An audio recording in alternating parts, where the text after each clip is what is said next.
Good afternoon, everybody. I believe we can start. So welcome, everybody, on behalf of the Business and Science Poland. It's my great pleasure to welcome you all to the late afternoon session that we are organizing here during our Competitiveness and Security Business Summit. It's been a long day, and we already have had a lot of topics that we discussed since the morning. Those were the topics like the innovation, industry, finance. But that being said, I believe that the panel discussion that we'll have right now is the most important one and of utmost importance for all of us, taking into account what's happening right now in Europe and in the world, and also taking into account that we have today, the Commission has published this long-awaited white paper on the future of the European defense. So it's a key document, and I hope that we'll have a chance to discuss it today together with our guests. But before we go to the panel, I would like to give the floor to our keynote speaker for today. It's Ms. Weronika Frydryszek, the chair of the Political and Security Committee and the deputy head of the permanent representation of Poland to the EU. So, Weronika, the floor is yours.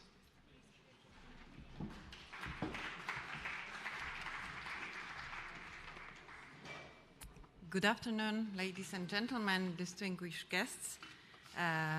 Thank you for inviting me to this indeed very timely event on the day of when the white paper on defense has been published and between two very important European Council meetings. Poland has taken over the presidency of the Council in a pivotal moment for Europe when we face unprecedented threats to security, and the need to enhance our collective defense is more urgent than ever.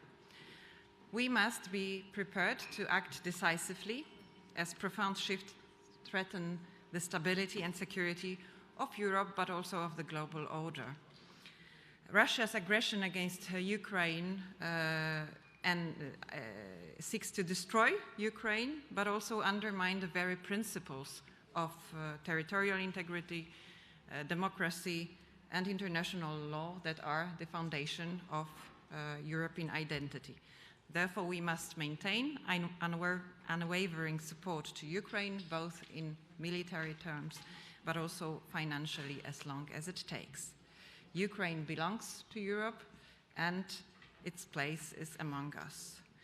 We welcome today's publication of the white paper on defense. It will be discussed in the Council by the Member States, and we hope that together we can work on solutions so it can serve as a roadmap for future actions, guiding our collective efforts to strengthen European security.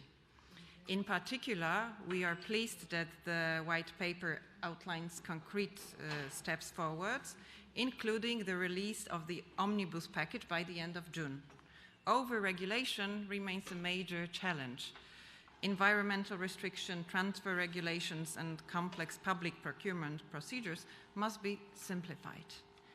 We must invest in innovation to facilitate large-scale purchases, including from the Polish defense sector, of course, and that proved to be capable and effective, including during the 3 last years in the battlefield.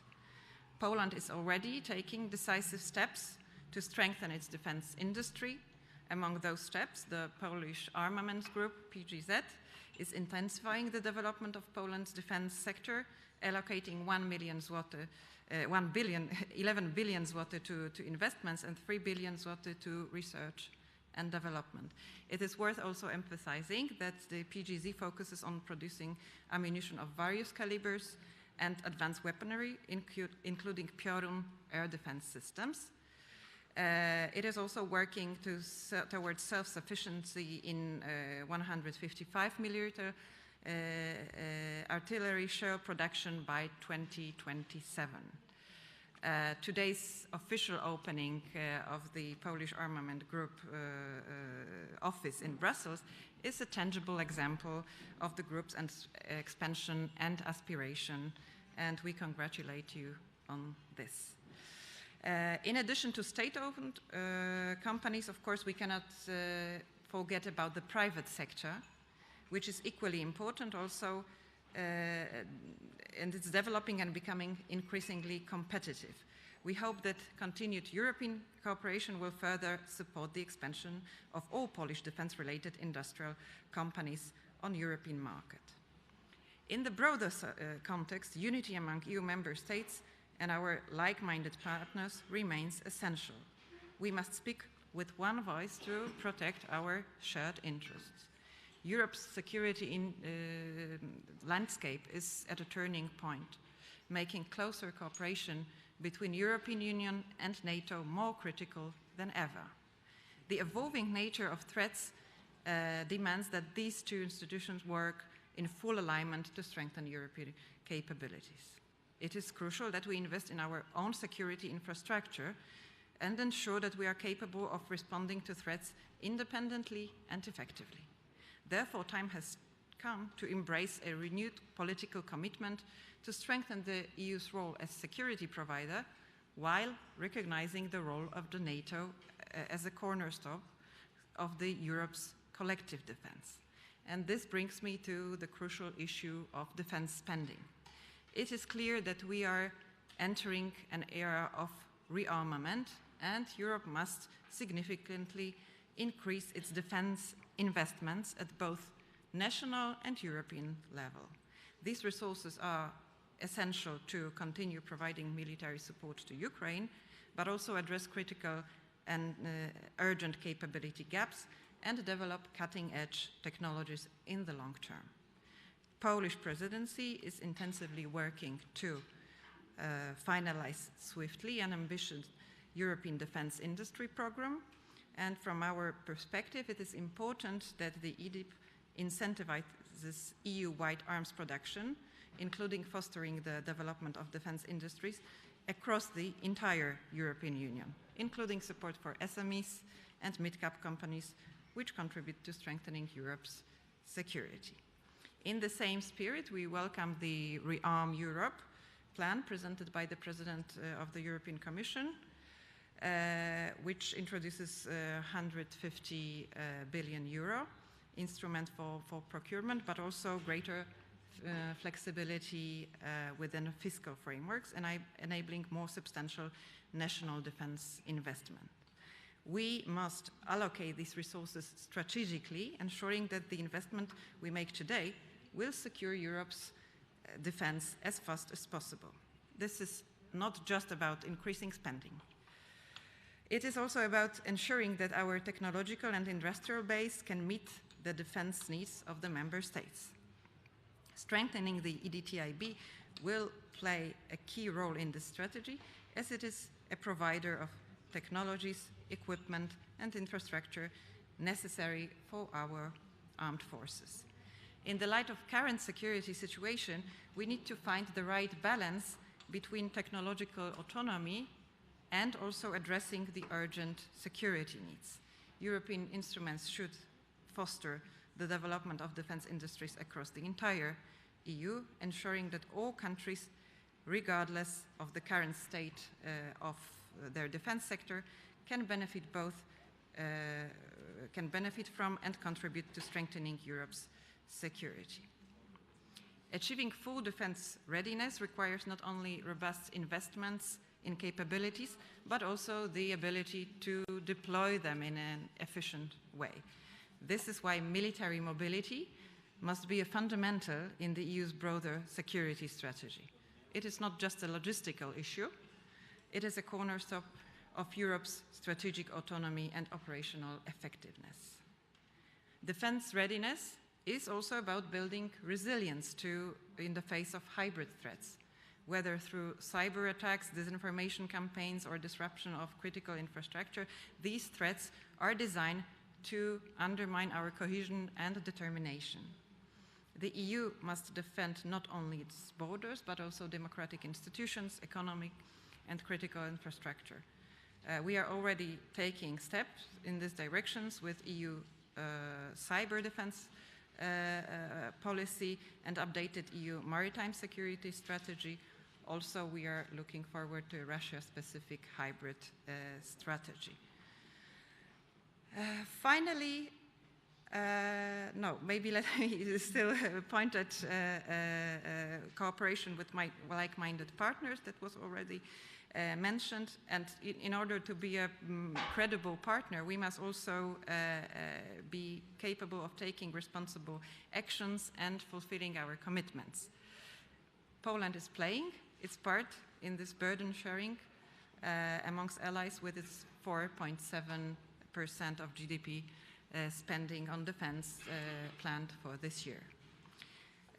We must remain focused on both external and internal security. So securing Europe's land, air, maritime, external borders is our utmost priority, particularly in the light of threats from Russia and Belarus. And in this regard, close cooperation between member states and finding a consensus on European flagship projects is essential. We believe that developing projects such as European Air and Missile Defense Shield, along with strengthening of the northern eastern border through initiatives such as Eastern Shield and the Baltic Defense Line, will significantly enhance our collective security. To conclude, we welcome the recent progress in the European defense policy, marked by a shift from ad hoc approach to a more structured and strategic framework aimed at preparing member states for the most serious scenarios. Polish presidency actions are focused around facilitating exactly this process. Of course, we are at the first steps. Now it's also time to turn the ambitions into action. Having said this, let me also emphasize that a big chunk of the actions and responsibilities is in your industrial hands, since you're one of the important nexus of the security landscape. Together we can build a Europe that is not only prepared for the threats we face today, but also for those that we will encounter tomorrow. Thank you for your attention, and I wish you an interesting exchange.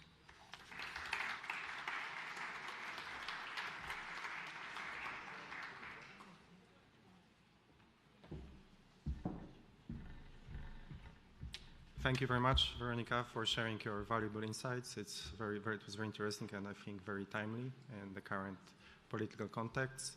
And now I think we can move forward to the panel discussions where we're gonna discuss many of the topics that you mentioned. And this is why now it's my big pleasure to give the floor to the moderator of today's discussion, Mr. Marcin Idzik, who is a board member at the Polish Armament Group, Polska Grupa Zbrojeniowa. Marcin, the floor is yours.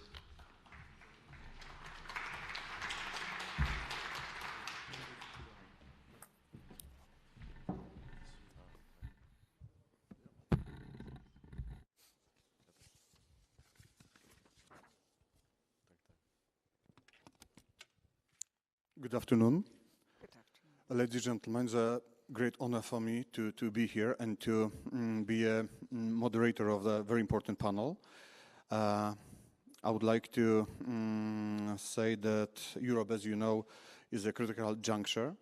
Recent global and regional events have highlighted the fragility of our security environment. But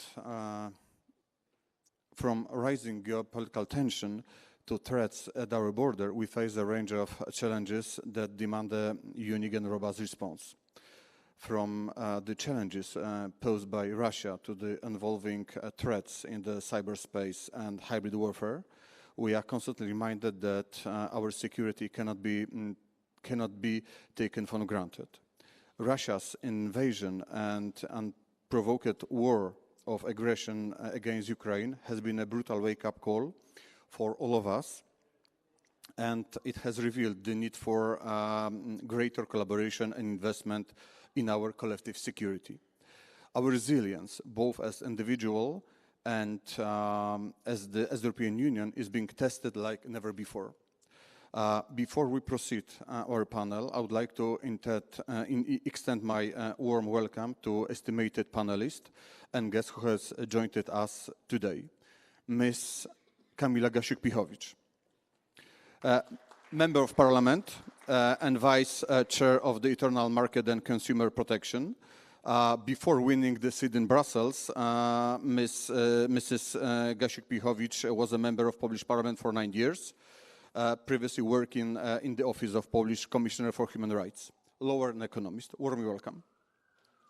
Mr. Konrad Gołota, Undersecretary of State of Minister of State Assets.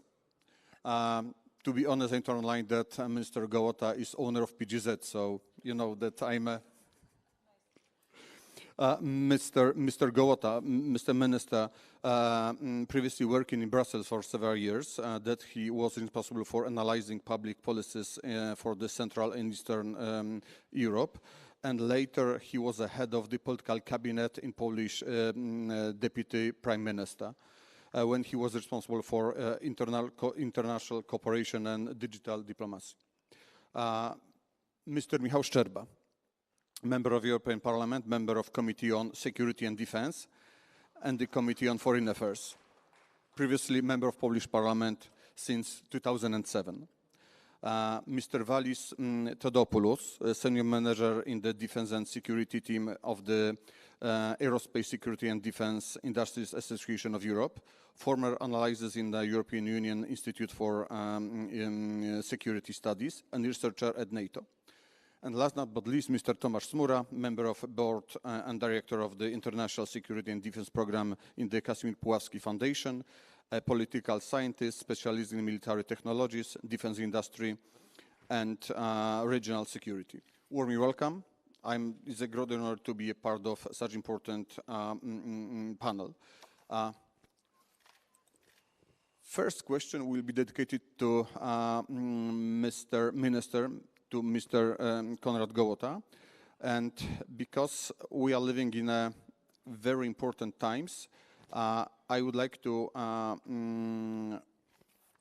receive some very sensitive information from you, Mr. Minister.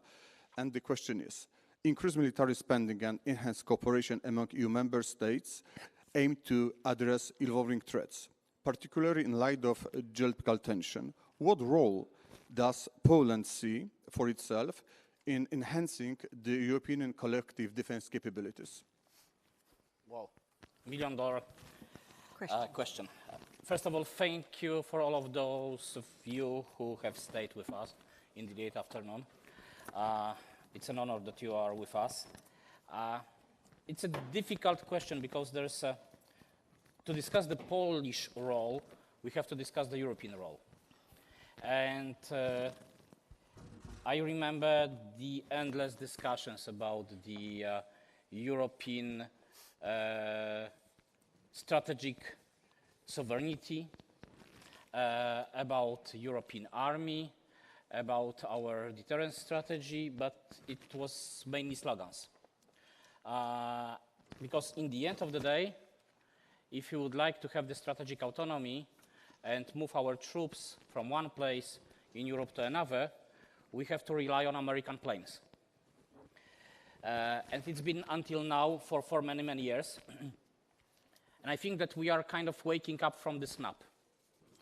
The first wake-up call was when Russia attacked Ukraine and let us repeat it even a million times because the current American administration will try to present the current peace talks as a normal process. It is not equalizing victims with aggressor, and it is not like that.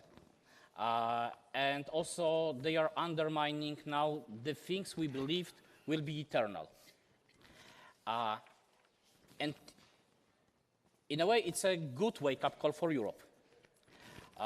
Because we have to understand, and I hope that we understand already, that we have to use this momentum to first build up our economies, secondly, to build up our independence, and by that, strengthening our deterrence capacity and the capacity of our defense industry.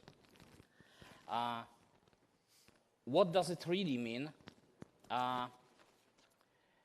It means that we cannot anymore, there's no time for pretending that nothing is happening. Pretending that maybe American administration will change their modus operandi. pretending that Russia will start to behave in a different way. They won't. They've been acting like this for ages, and this country is built on the territorial expansion. So what we can do is, on one hand, to show everyone in the world that it doesn't pay off to try to attack us, and that we are able to take care of our own interest, and by that, take care of our own economy, develop it, develop the R&D sector, develop our industry, our own industry capacity. Poland is taking this leading role by speaking up about this, by showing the example, which was already mentioned. I don't want to repeat the same numbers, with the expenditure on army, the expenditure on equipment, expenditure on R&D, building up our defense sector. Poland is also giving the example by constantly repeating the importance of the safety and defense. Why is it important? Because we live in times when we move from one news to another. And something is important today, it's not important tomorrow. It's a motto of our presidency, and it's a thing we've been repeating for years. And in my opinion, this leading role means, first of all, understanding what challenges we are facing, and understanding that no one will find solution instead of us, for us. We have to make it by our own. Not looking for easy excuses. We don't have money, we are not prepared, Americans or Chinese business is better prepared. There's no time for excuses, and no excuse for excuses. Point number 3 is acting, and we are taking this role. Of course, we have a long way still to come, but we are acting, we are changing the law, we are deregulating, we are finding resources, we are implementing actions almost week after week. Another point is preparing the public opinion. We have a serious discussion in Poland, and as I would say 5 years ago or 4 years ago, we wouldn't have the agreement of all the political forces that we have to spend more on our security and defense. Now there is almost, a part of some marginal political parties, discussion about it. We agreed on this issue. And finally, it is the real answering the question, what if? We are not making this to make a nice panel or to show that we are spending and make a nice parade once a year to show our tanks and brilliantly worded soldiers. We are doing this because we are trying to seriously answer the question, what if? And by answering this question, exclude in the future this what if, showing the potential aggressor that what if will be the catastrophe for this potential aggressor. And when we will build this as Europe, we are able to move on in a different way with our economy, also to defend our values and find the place, a new place in the world which is changing, because it's not only political actions, it's not only change of the defense architecture, it's also another topic, challenges of AI. Altogether, will create over 5 up to 10 years completely different world, and it's our common responsibility where we will be in that world. Thank you, Mr. Minister. It's very important that you share with us some such important informations. Of course, after my questions, we'll discuss with our audience, and we are very wide open to answer the question such important guest. But I would like to pay attention to my attention to Mrs. Kamila Pihowicz. The recently announced REARM Europe initiative and the white paper of the future of European defense represent a pivotal shift in Europe's defense philosophy, emphasizing the urgency of collective security and strategic autonomy. What changes are being considered in EU regulatory framework to facilitate growth and competitiveness of the defense industry? Thank you very much for this question. And first, I would like to thank you for organizing this panel. And even if you have a late afternoon, I see so many people here gathered, and thank you for your interest. And it shows that this topic is really crucial at the moment. We all feel that something must be done, and there is no time to waste. Commissioner Kubilius often quotes Jean Monnet when saying that Europe would be built through crises. And as just Minister told about Polish level, national level, 10 years ago, even 5 years ago, nobody talked about measures such as jointly procurement of military equipment under the umbrella of European Commission. Today, we are in completely different scenario. The risk of conventional military contingencies taking place on European soil is no longer abstract. Commissioner Kubilius has warned that Russia can be ready to attack a NATO country, EU member, as early in 5 years. Danish intelligence services have warned against the same thing. We are at the crisis moment. It's obvious, and we need a united Europe to move forward quite quickly. It is clear we need to move away from the status quo. The Commission has published today its joint white paper on European Defense Readiness 2030, announcing a number of significant legislative changes to facilitate growth and the competitiveness of the defense industry. The Commission will present a dedicated defense omnibus simplification proposal already in June this year. This will focus on the cross-certification of defense products. It will create simplified rules for granting construction and environmental permits for defense industrial projects, shall remove obstacles related to access to finance, and also simplify the management of EU-funded projects on defense, including the treatment of member states' co-funding. The focus will also be on aggregating demand and ramping up defense industrial production capacities. A first step in this regard is, of course, EDIP. In the future, EDIP will be complemented by the SAFE initiative, mobilizing additional 150 billion euro in loans for defense spending. The changes in EU legislation will allow us to place long-term orders to increase the predictability of EU defense industry. And within EDIP, this is done by creating special provisions on joint procurement and by creating the structure for European Armament Program, CEAP.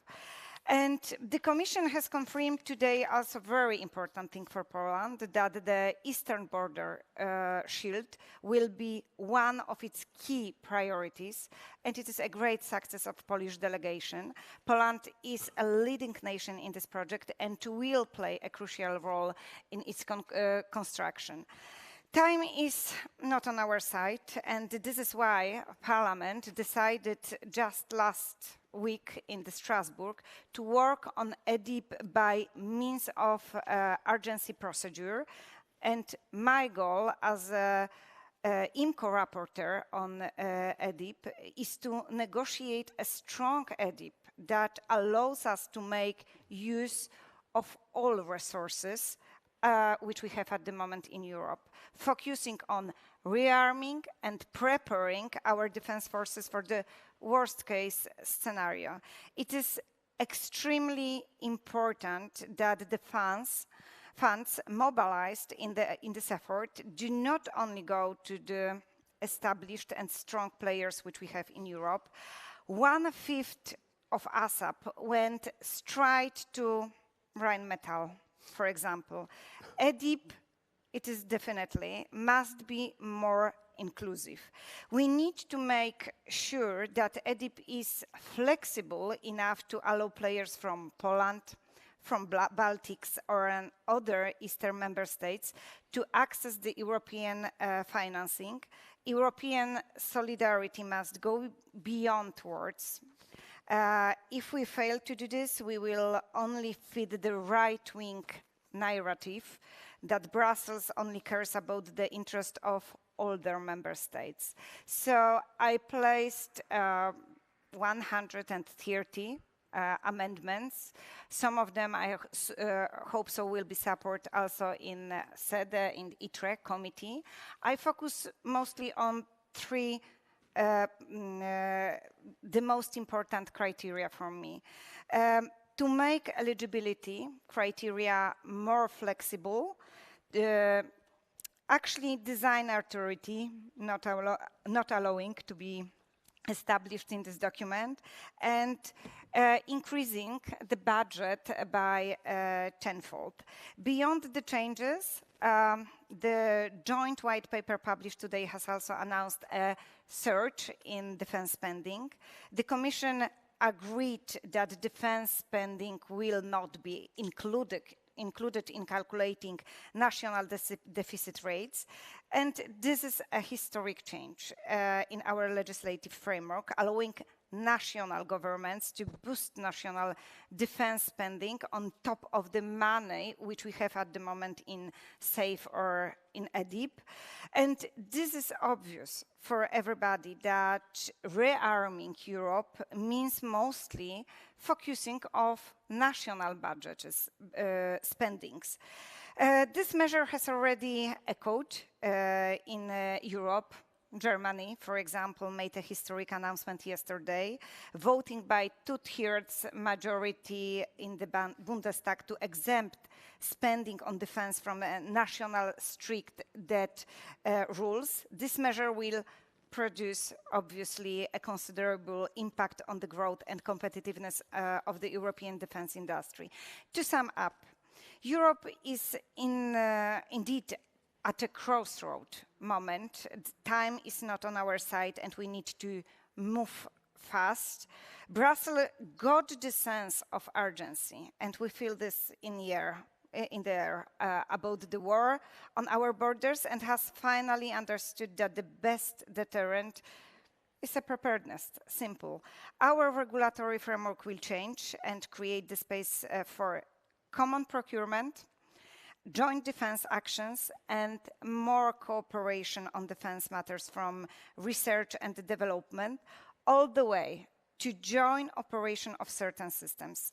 Changes will go further, relaxing deficit rules and foster cooperation on those essential projects that are vital to our common defense, like Eastern Shield or joint air defense capabilities. It is a major turn, but it is a confirmation that a status quo is simply not enough anymore. It is time for Europe. Thank you very much for sharing such important information. I would like to pass the floor to Mr. Michał Szczerba, member of Committee of Security and Defense. The European Commission most advanced response is the need of our defense industry is a draft of the European Defense Industry Program, EDIP. How, from your perspective of a Security and Defense Committee, you will assess the proposed regulations? Is this regulation actually a chance for defense industry?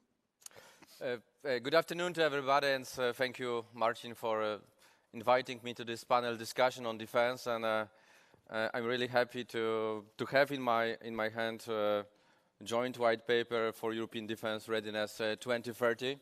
And as Kamila has already said, we have a special chapter in this document on border protection, and it's said very openly that the defense of all EU land, air and maritime borders is important, and in particular as regards to EU eastern border, and the project of Eastern Border Shield is mentioned as an integrated land border management system that is designed to strengthen the EU's external land border with Russia and Belarus against military and hybrid threats. So it's a big success of our delegation, Polish delegation of the European Parliament, and a big success of Donald Tusk, who was initiator of this flagship project of the EU. So let me be happy with you with this document. But also I have a good news, which is second document. This is the Council regulation establishing the Security Action for Europe, Project SAFE, through the reinforcement of European defense industry instrument, and the SAFE instrument will take the form of a lending scheme of up to 150 billion euros. So the last time we did have just the European Council conclusions. Now we do have the Council regulation, which is on the table. But coming back, Marcin, to your question on EDIP, on the European Defense Industry Program. Yes, this is true. There are two committees which are working on this issue, on this program. This is SEDE, which is Security and Defense Committee, and also ITRE Committee, which deals with industry. So I can tell you openly that EDIP regulation certainly is positive and needed, and in fact it is needed so much that the European Parliament agreed last Thursday to speed up the approval process. And as you know, the program covers 5 distinct sections. So the first section is the governance of the EU defense industrial policies. The second is joint procurement.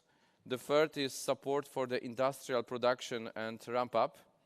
The fourth is securing supply chains and possible priority orders. And the fifth, the last, is the integration of the Ukrainian military industry into the European defense and technology industrial base. So let's unpack some of the positive of EDIP regulation. First, it will be providing financial support with 1.5 billion euro from the budget over the period 2025 to 2027.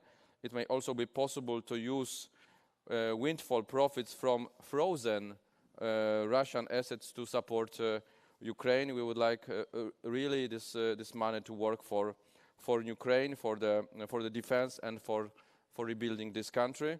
Second, it will strengthen the competitiveness, responsiveness, and resilience of the EU defense technological industrial base. Third, it will also foster cooperation with Ukraine on the recovery, reconstruction, and modernization of its defense industry. Fourth, it will provide toolbox and notably a new legal structure of EU member states to facilitate facilitate cooperation across the whole life cycle of defense capabilities. And finally, EDIP regulation will ensure the availability and supply of defense products on a reliable basis, in time, and in the necessary amounts. So the program is strategic, but it's designed to provide quick wins, we like. EDIP creates measures to address challenges faced by the European defense industry, such as security of defense supply chain and the support of the Ukrainian defense industry, and the decision we have taken at the IP. We have fast-tracked the European Defense Industry Program using this urgent procedure paving the way for a likely final vote by the end of the Polish presidency. So this move increases pressure on the EU governments to end their debates soon, as there is a clear need in Europe to urgently ramp up its defense spending. Thank you. Thank you very much. Next question will be dedicated to Mr. Theodosopoulos. The current and future EU budgets include funds to support the defense industry. It is no secret that the defense companies in Europe believe there is still a few of these funds, but what is the European defense industry view on the recently announced Rearm Europe plan, and what does Europe's defense industry need to produce more and faster? Thank you very much for the invitation. Thank you very much also for the questions. I will actually start from the second one because it makes it easier to let's say, intelligently respond also to the last one. So what the European industry, general defense industry, and specifically the European defense industry need to produce more and faster? Basically, in order to produce more and faster, you need four things. One is you need to have harmonized requirements, technical and operational, and aggregated demand. So this enables economies of scale so that you do not have, basically, you don't produce tiny quantities of equipment of different national variants for every different capability. So this makes things faster and cheaper also, not only for industry to produce, but also for the member states and the armed forces that buy them. So this is number one. Number two, ramping up production means you need secure access to more inputs, industrial inputs and production inputs. It means basically facilities, it means workers, it means industrial tooling, components, raw materials, chemicals, and so on. Number three, what you need is, let's say, a supportive regulatory and administrative environment. The defense industry, especially in Europe, labors under a very burdensome regulatory and administrative environment. You have regulations and rules for very heavy, let's say, for everything, labor, environment, permitting rules, cost auditing, security clearances, procurement regulations, and so on. So everything, certification, everything takes time, too much time, and it also costs. And finally, what you need is access to finance in order to lubricate processes. It's one thing, let's say, to get an order, and then the order may come now, and for example, the first payment will come, let's say, in a year, which means that the first payment to your sub-supplier will also take longer, and so on. So these delays cascade down the supply chain. So let's say this also better access to finance helps here. So those four things, harmonized requirements and aggregate demand, secure access to inputs, a supportive regulatory and administrative environment, and better access to finance is what generally European defense industry needs to ramp up. At the same time, no matter how much you ramp up, you cannot compress production times to zero. So if, let's say, armed forces or let's say governments order something now, they will not have it tomorrow. Certain things take time, and this cannot be eliminated completely. So if you want to have certain things now or very, very quickly, the industry has basically to have all the inputs that I mentioned above, they have to have it ready in place at the moment where they receive an order. In order to do that, they have to have visibility and certainty about future demand, which means basically long-term contracts, long-term procurement contracts, long-term procurement programs. And that is basically what is, let's say, is needed to move fast. But if you want to be war ready, so really fast, really all the quantities you need exactly when you need them because it's crucial for security, this is, let's say, it takes more than that. In order to be ready for war production, you need basically two things. First, you need to have an already high baseline production. Right? If you want to ramp up from a minuscule production capacity, where you make, I don't know, like 3 items per year, ramping up to 300 will take forever. If you ramp up from 200 to 300, it's much shorter. So you need a high baseline peacetime, let's say, capacity. In order to do that, of course, you need orders. Now, we need to have orders, we need substantial long-term orders so that we can get to that baseline. And in addition to that, of course, you need a surge capacity, which means we need strategic stockpiles of critical raw materials, of resources, of components. You need programs in place that when you need the extra personnel to work on, let's say, in production lines, for example, workers from the automotive industry, for example, can be shifted to the defense industry and so on. That needs to be prepared so that it is ready to go when you really, really need it. So all those things are needed basically for industry to ramp up. So and be ready for war and the worst case scenario. So you're asking me now what we think about this Rearm Europe plan. And the idea is basically if we are war ready, quote unquote, by 2030. So the different to the extent, so we are happy to the extent that the proposed measures contribute to that goal. So I will not go, let's say, to the use of the cohesion funds or the EIB lending policy, or let's say the very vague plans about completing the capital markets union or the savings and investment union. I will stay on, let's say, 3 topics. First, the omnibus. This is something very important for us because it will really allow us to move faster. Of course, this is not just about the EU level. We also want, we also need the corresponding measures at national level as well. Certification, processes, labor laws, and so on, to make our lives easier and enable us to meet member states' demands faster. Secondly, when it comes to the relaxation, let's say, of the Stability and Growth Pact conditionality, we welcome it. It's a very important step. It gives legal space to member states to spend more, but on its own, it does not give fiscal space, and it does not mean that the demand will materialize. So we like it, but of course we want to see something come out of it. We expect to see orders out of this. But it's a very good first step. And lastly, on the SAFE, which we think it's one of the key elements of this proposal, of this 150 billion in loans, it is very important.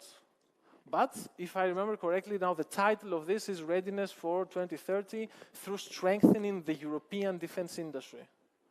Strengthening the European defense industry means that you do not take 100 billion of EU taxpayers' money and you buy F-35s, for example, just to use a very popular latest example. It means you invest in European industry. You need to have a European preference for this. Because at the end of the day, having things in Europe ensures your security of supply. But when you need it, you will have it, and you will not depend on someone else saying, yes, okay, maybe, but you can have that, but in 2 years from now on, yes, you cannot have it, but you can have it, but you're only going to use it how I allow you to use it. If you want to escape those things, which we currently face, you have to buy and invest European. And a typical reason given for not buying European is, oh yeah, but European industry cannot do it. It's too small, it's slow, it's too this, too that. And this is plainly wrong. During the last 2 years, so between 2023 and the end of 2024, we had examples in Europe where orders were placed, where we had various capabilities, where the European production capacity ramped up by 1,500%. 800%, 600%, 300%, 200%. Again, I can give you specific capabilities for all those things if you're interested. But European industry can do it when actually asked to do it. So we are basically waiting to see if if those inputs will translate to something. And I will close with that. At the end of the day, the question is not, look how much money we put in. The question is, by 2030, to what an extent is Europe able to protect itself and to do so with its own means without depending on someone else? So at the end of the day, the success of all those instruments will not be about the inputs, what we put in, but what comes out, and if the situation will have changed by then. Voilà. Thank you very much. It was very interesting. I hope that we will find time to discuss with our audience about with our panelists. Last but not least, I would like to ask Mr. Tomasz Smura. Considering that Poland already spends the highest GDP percentage on defense of all the EU countries, I would like to ask what is the trend in this area observed worldwide, and can it be suggested that Poland is a trendsetter in this area? Mm-hmm. Thank you very much, Mr. President, for this question, and thank you to our colleagues from BSP for having us here in this panel. So I think the simple answer is yes. So Poland, of course, is a kind of trendsetter, but as we are at the event which is about also to promote Poland and Polish perspective on some areas, actually I think it's good to say a few words about it.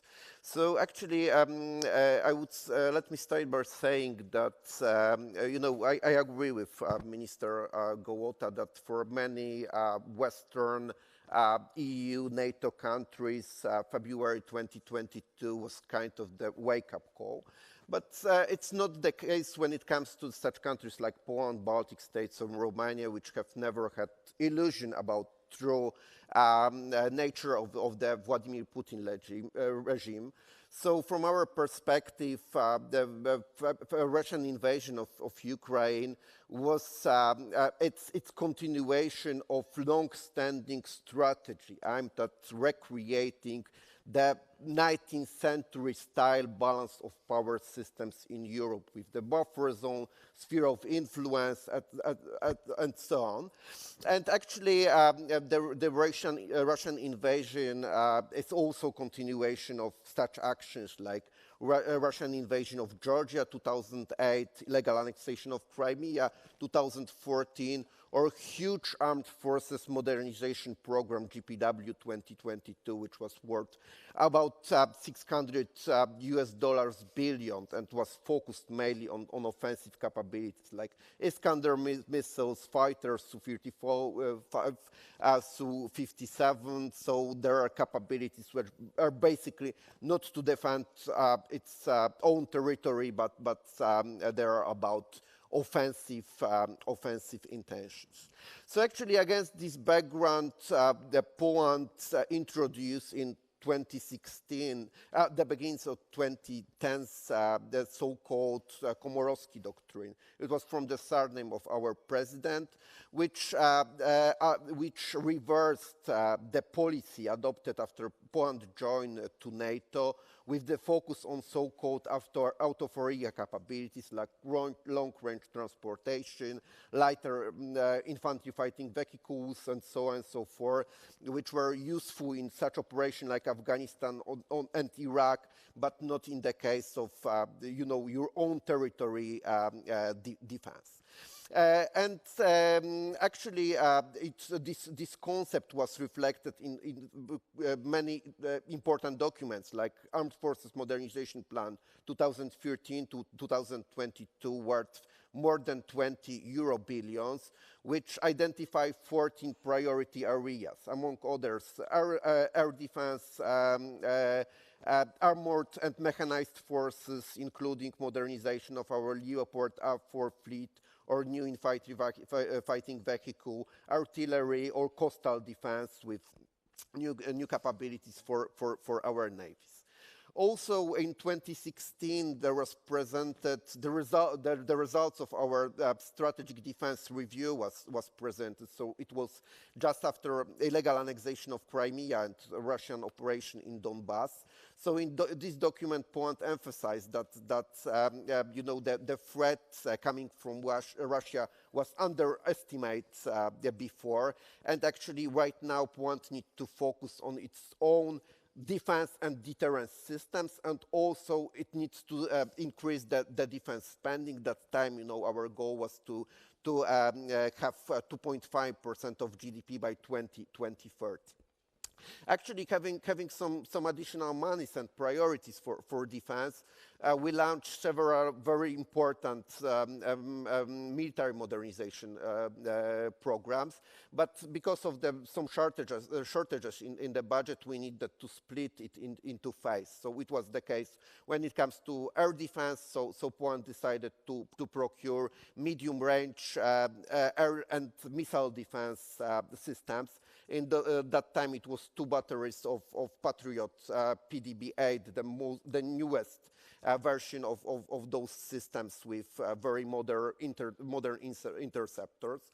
We also decided to procure 3 frigates from United, which will be built with in cooperation with United Kingdom, and also some deterrence capabilities. Basically, F-35, 22 of them from US, which thanks to the stealth capabilities are able to reach the targets beyond enemy lines. Also, long-range precision strike capabilities like JASM or JASM extended range, which are able to aim targets with the range like around 1,000 kilometers for our 16s were procured. So after February 2022, for Poland, we only accelerate our efforts, which were previously launched. And thanks to the Homeland Defense Act, we increased our defense spending significantly. So for the 2023, it was around 3% of GDP. Last year, it was a little bit more than 4%, I believe, and this year we plan to have closer to 5% of GDP for defense, which is absolutely impressive numbers in Europe. So thanks to these additional monies, we could launch the second phases of these procurement programs. So Poland, just after Ukraine, decided to procure additional 6 batteries of Patriot systems, which basically cover our air defense needs.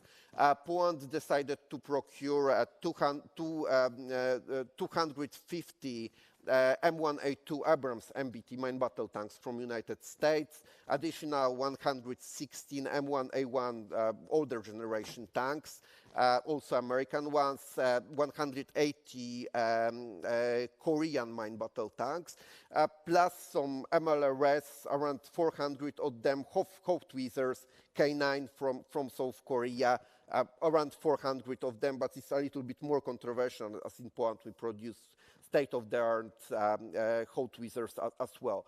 So I'd like to only emphasize that just after Russian invasion, Poland procured more tanks than United Kingdom and France have together. Yeah, so it's the scale of the efforts we are conducting right now. Poland is also increasing its manpower in our armed forces. So we are building our territorial defense forces, which are expected to have 50,000 troops in total. And we have our plans for the total number of soldiers in our armed forces are 300,000. So you might imagine how big this scale is.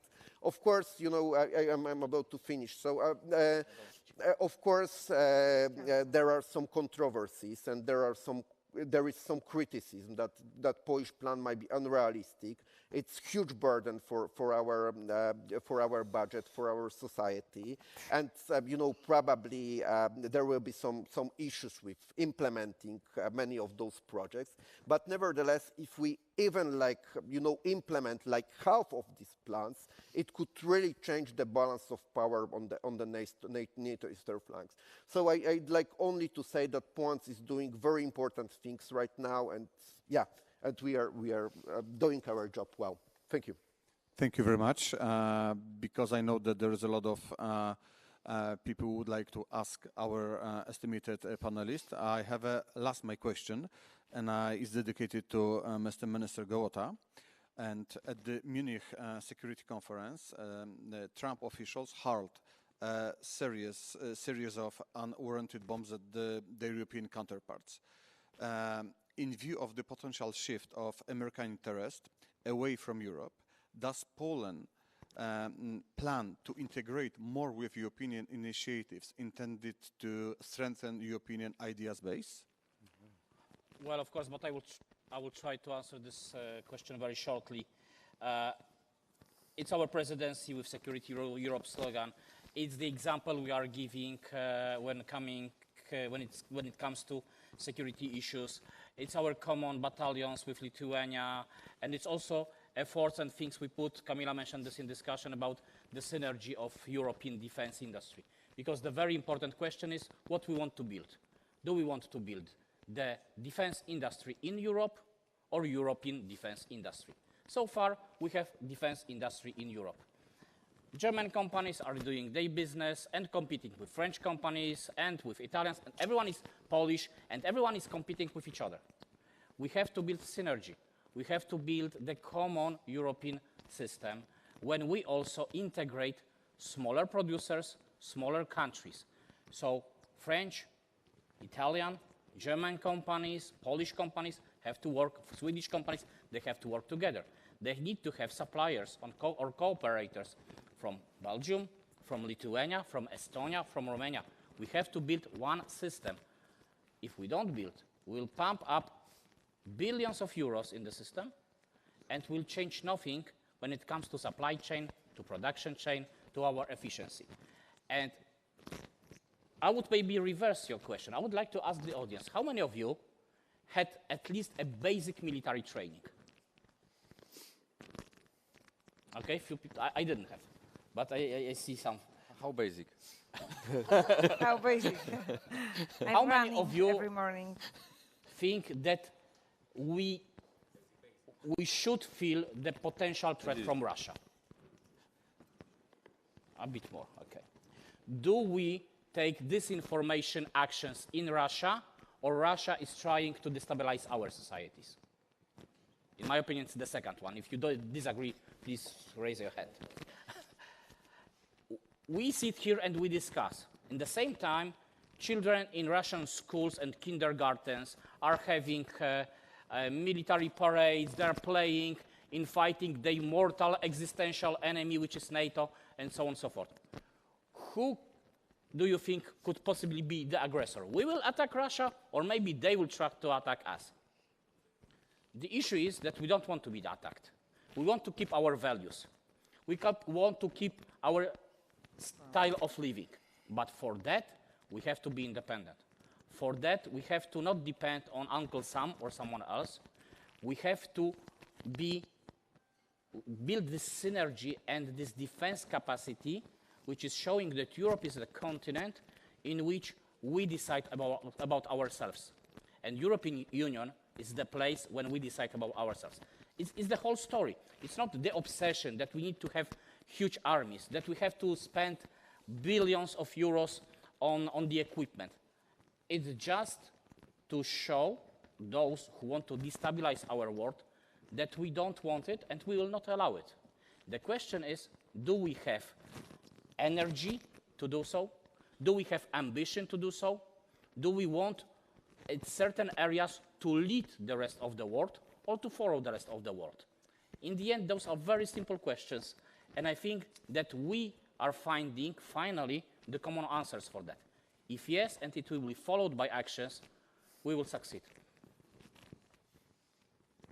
Thank you very much. Ladies and gentlemen, it is a unique opportunity to ask our panelists to an important question, and I'd like to open the discussion with our panelists.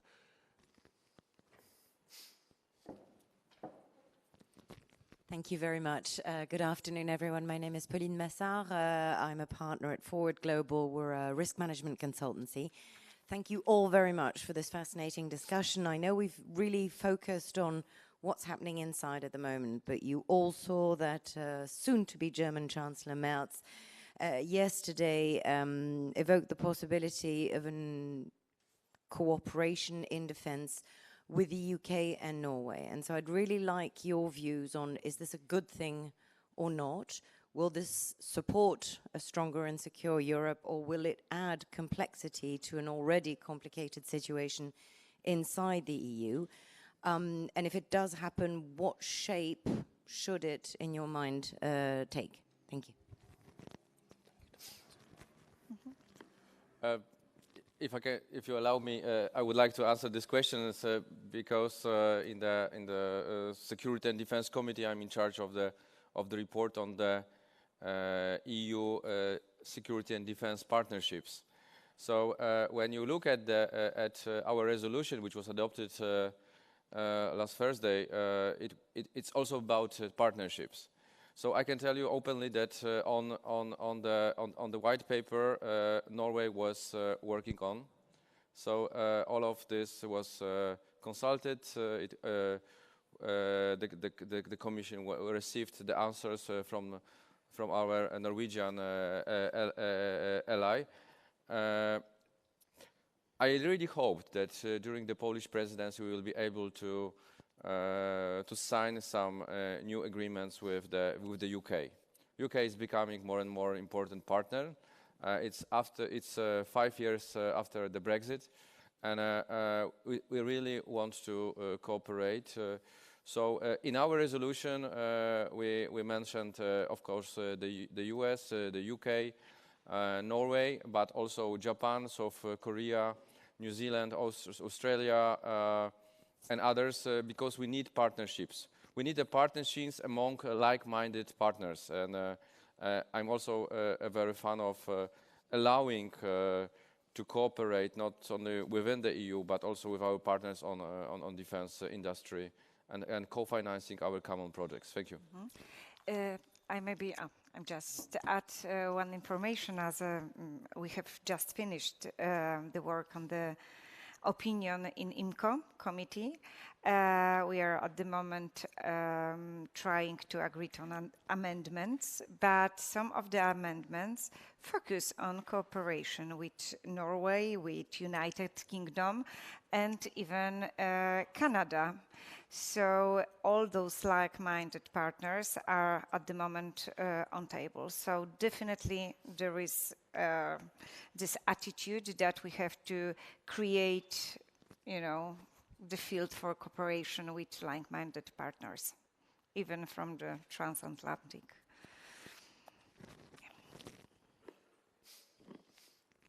Oh, yes.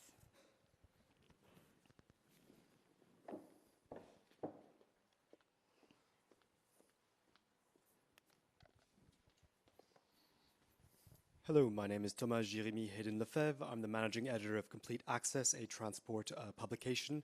A number of countries, namely Portugal and Canada, have said that they will re-look at their F-35 fighter jet programs and their orders.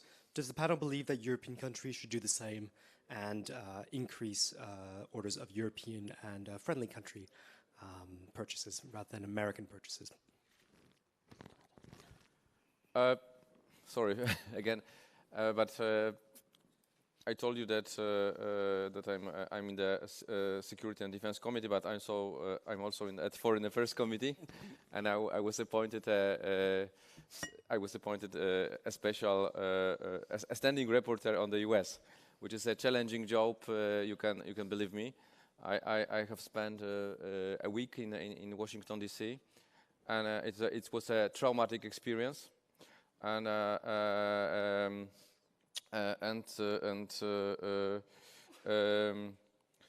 this is a shift. This is a real strategic shift we do have in the US. Europe and the European Union is treated no more as a partner. It's treated as an economic competitor, and it also creates some responsibilities to this situation. And I can tell you that Trump 2.0 is not the same Trump as we knew. And if I was asking our American colleagues, including Republican politicians, what is going to happen next, they told me, look at the Project 2025, and everything is written then. And I have unfortunately decided to wrote it. And on the page 94 there is information, and there is a request to reduce the U.S. posture in Europe. So we have to also be prepared for this kind of scenarios in the future. So that's why the European defense policy is so much important. Also from a defense industry perspective, of course, what would the European industry would say, buy European? But a key point here is that buying European, of course, there are certain market segments where there is no European offering. And this is, quote unquote, by design. Because at some point, European governments collectively said, we're not going to bother, we're not going to invest. The products that we have now and we're offering now, and they are basically top of the shelf, all of them, they are the result of investment processes and efforts and, again, money that was basically put in place 10, 20, 30 years ago. So if we want to be in a position where we are not forced to buy American, for example, because there is simply no other choice, we have to make decisions now. Otherwise, we will be here again in 20 years having the exact same conversation. So again, these things take time. You cannot develop defense equipment between now and tomorrow.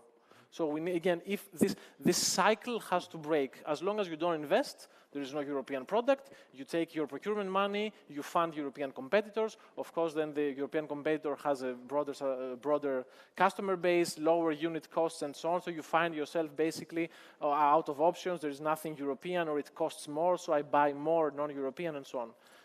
The cycle has to break, and if it doesn't break now, where we have basically our American partners, saying that, okay, we're going to ground your planes, and I know there's no kill switch, but there's a billion other ways you can basically render the F-35 inoperable.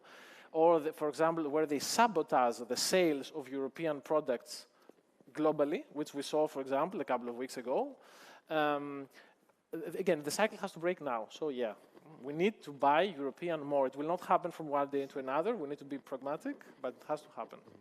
Actually, unfortunately, can I just add one thing? I agree with the statement that we have no time to waste, but I understand a little bit different the consequences of the statement.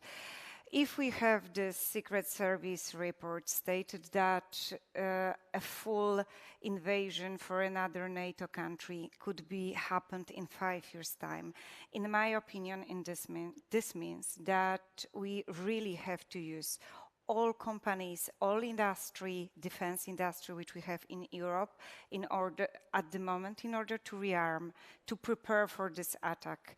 Because, as we know, the preparedness is the greatest threat. If Europe would like to survive, we have to rearm. And if we know at the moment that we have only 5 years, please use this time in order to rearm, in reality, not exclude any country. I'm a politician, so for me also important is not to feed the extremists in Europe and creating the criteria, for example, in EDIP in such a way that exclude at the beginning all those companies which we have at the moment, especially on eastern flank, near the border with Belarus, Russia, Ukraine.